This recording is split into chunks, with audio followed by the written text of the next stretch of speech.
दोस्तों, मैं हूँ योगेंद्र प्रताप सिंह।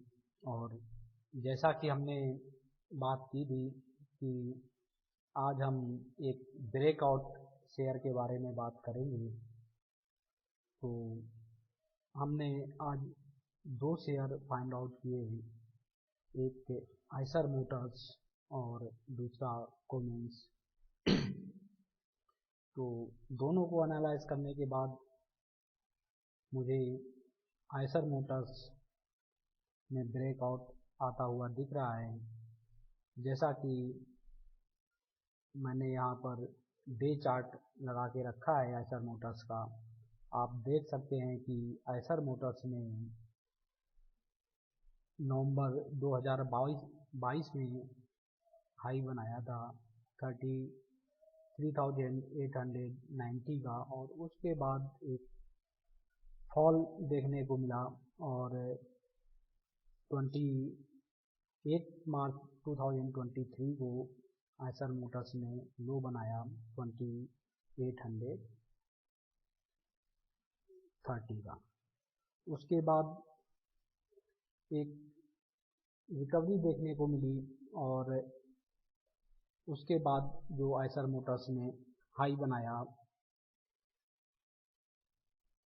जून मंथ 2023 में 3740 का। तो और उसके बाद अगेन अब एक फॉल देखने को मिला और जो अगेन लो बनाया आइसर मोटर्स ने 10 जुलाई 2023 को जो लो बना वो 3160 का लो बनाया। तो अगर जो हम चार्ट को देखें तो एक ऐसा मालूम पड़ता है कि नवंबर 2022 में जो हाई बनाया और जब सेकेंड हाई बनाया 2023 में जून में, और उसके बाद एक शार्प फॉल देखने को अगेन मिला, तो ये शो कर रहा है कि ये सेकेंड टॉप बनाया और उसके बाद एक फॉल देखने को मिला। और उसके बाद जो 10 जुलाई 2023 को लो बनाया, उसके बाद हमने एनालाइज किया आइसर मोटर्स एक कंसोलिडेट फेस में ट्रेड कर रहा है। जैसा कि हमने यहाँ पे ड्रॉ करके रखा है कि आइसर मोटर्स जो कंटिन्यूअस जुलाई अगस्त सितंबर 3 month traded as a consolidate mode, और एक चैनल के थ्रू ही ट्रेड कर रहा है। आप देख सकते हैं कि यहाँ पर बॉटम लाइन को जैसे ही टच करता है उसके बाद वापस एक रिवर्सल आता है और अप साइड की तरफ जाता है, और जैसे ही अप साइड के चैनल को टच करता है तुरंत अगेन रिवर्सल आ जाता है डाउन साइड की तरफ। तो इसको हम ये एक कंसोलिडेट रेंज कह सकते हैं,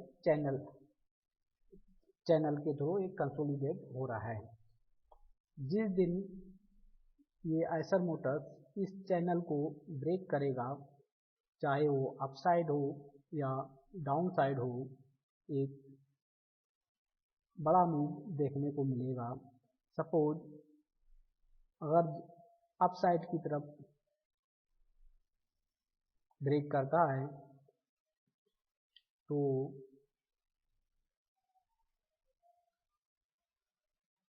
पहला रेजिस्टेंस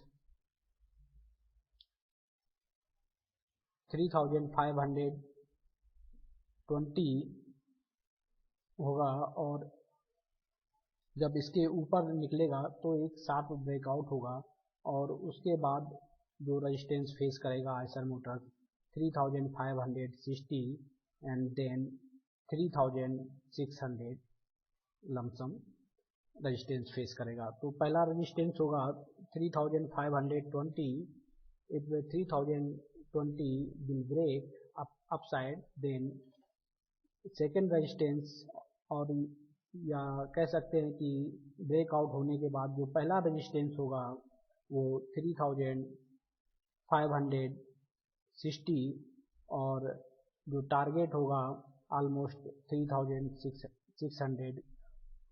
और ये भी कह सकते हैं कि ये हो सकता है थर्ड टॉप बने, या फिर 3600 को अगर जो ब्रेक करता है तो एक बड़ा अप मूव अगेन देखने को मिल सकता है। तो पहला तो हमारा टारगेट यही रहेगा कि अगर जो 3520 को ब्रेक करता है तो पहला टारगेट कंप्लीट हो 3560 और सेकेंड टारगेट 3600 ऑलमोस्ट होना चाहिए अपसाइड में। इन केस क्योंकि आज सितंबर मंथ का सेल्स का डेटा भी आएगा, तो इन केस सेल्स डिक्रीज होती है या वॉल्यूम जो एक्सपेक्टेड था वो रीच नहीं होता है, फॉल आता है, तो हम 3400 का स्टॉप लॉस लेके चल सकते हैं। इन केस 3400 ब्रेक करता है तो हमें शॉर्ट टर्म के लिए निकल जाना चाहिए, या जब तक इस चैनल में ब्रेक करता है तब तक के लिए हम स्टॉप लॉस लगा के रख सकते हैं। इन केस इस चैनल को ब्रेक करता है तो हम स्टॉप लॉस कट करके निकल जाएंगे। चांसेस यही रहेगा कि एक्चुअली होता क्या है कि जब एक बिग मूव के बाद शॉर्ट फॉल आता है या कंसोलिडेशन मूव आफ्टर फॉल के बाद कंसोलिडेट होता है शेयर, तो चांसेस मोस्टली यही होता है कि अप मूव देखने को मिल सकता है शेयर में। तो दोस्तों जो स्टॉप लॉस होगा वो 3400 का, और जो एक्चुअल ब्रेकआउट होगा वो 3520 के ऊपर ब्रेकआउट होगा, और पहला टारगेट होगा 3560 देन 3600। और इन केस ब्रेकआउट नहीं भी देता है तो भी ये शेयर एक चैनल के थ्रू ट्रेड हो रहा है, और जो चैनल शो कर रहा है वो एक अप मूव की तरफ ही शो कर रहा है।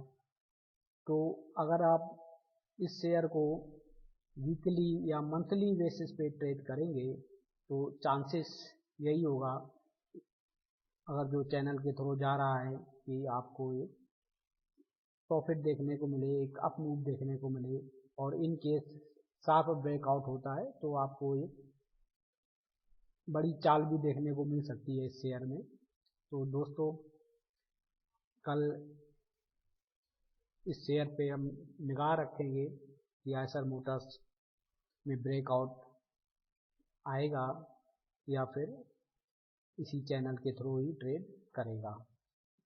तो दोस्तों आज के लिए इतना ही। नेक्स्ट वीक हम फिर आएंगे एक नए ब्रेकआउट के नए शेयर के साथ जिसमें ब्रेकआउट हो रहा हो। Thank you.